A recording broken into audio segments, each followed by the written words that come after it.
Hi everyone, it's Manal Khalif. I'm a stress and emotions coach at manalkhalif.com. Just finished up my workout, getting ready for my day, and I thought I'd shoot a quick video. I want to share another story from the Narcotics Anonymous meeting that I attended, and share with you 3 lessons that I learned from that. So one of the guys that was there, we were celebrating him being clean for 8 years, which is a huge accomplishment.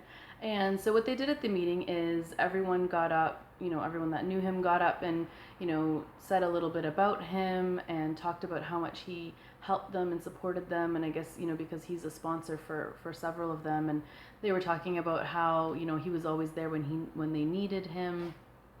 And, whenever they had any kind of issue, they could always reach out to him. And so at a certain point, he actually got up to speak. And he was really emotional, and he had mentioned that he, purposely didn't invite his family for this occasion because he wanted to be as emotional as he wanted to be without, feeling pressure from his family or whatever. And so when he got up, he mentioned a couple stories, and so he mentioned that he had been a single dad for several years, and that was throughout the addiction. And at one point, he was in AA. Alcoholics Anonymous, and he attended with his family for one of the camping trips. And he mentioned an incident where they were at this campsite, and his daughter at the time, who was a young teen, she said to him, "Daddy, this is so different. There's no ambulance, there's no police here."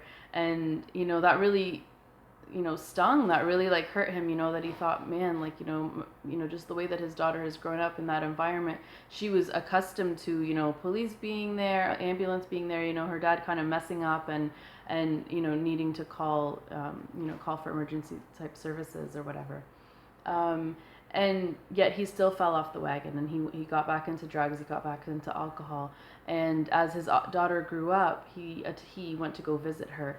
And when he arrived, his daughter actually kicked him out, and she said, "Get off my property, you're nothing but a drunk and an addict." And for him, what he said was this was his breaking point, that he reached a point in his life where he raised these children, did the best he could, however much he messed up or whatever. But now it reached a point where, his own children didn't want to see him. And for him, that was the breaking point. And so then that began his journey to recovery. And he was really emotional, and it was really beautiful to see. And what they do in NA meetings is they give out these tokens. For every time you have an achievement, they give you this token of achievement. And so he received one that day, and he said, I probably will get rid of this. It doesn't mean anything to me anymore. And, I'm probably going to give it to my grandson when he graduates high school. And we all got really choked up, and then he reached in his pocket and he pulled out another one, and he said, another coin, and he said, this one I will take to my grave. This is the one that he got when he first started his recovery. And he said, this one I'm taking with me to my grave. And so, I'm sharing this with you because there are 3 lessons from this story that I want to share. And the first one is, what's your breaking point? How bad does it have to get before you start making changes in your life? And, does it have to actually happen? Can you just imagine, what is the worst that can happen? How bad does it have to get before you start making changes in your life? And the second thing is to have a compelling future. So for him, looking forward to, just that week or just that month, it wasn't enough, but looking forward to, being able to visit with his daughters and being able to, visit his grandson and be at his grandson's graduation, that's what's pulling him forward.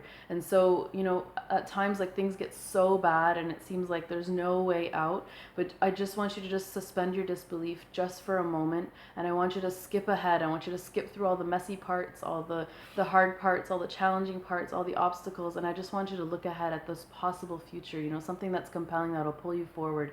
And when things get hard, I want you to go back to that vision, and I want you to allow it to just bring you forward and to get you through it. And the third lesson is to celebrate along the way. So what I've started doing with my clients is, as soon as we get on the call, most of the time I'm working with clients who are, very stressed, going through different things, depression, anxiety, relationship problems. But what I've started doing is we get on the call, we get centered, and then I ask them, what can we celebrate this week? And it's funny because, they'll get into the call, or I've gotten emails from them, reaching out like, oh my gosh, like things are falling apart and, I'm having such a hard time. But whenever I ask that question, it's like their mind is forced to look for an answer, and we always find something to celebrate. And so it's just a reminder to myself and to you, celebrate along the way, and don't wait to celebrate until you've done 8 years, or until you've done, until you've lost the 30 pounds or whatever. Celebrate along the way and just enjoy the journey. And, we're all in this together. And so that was my quick message to you. I hope you enjoyed it, and I will talk to you soon. Bye.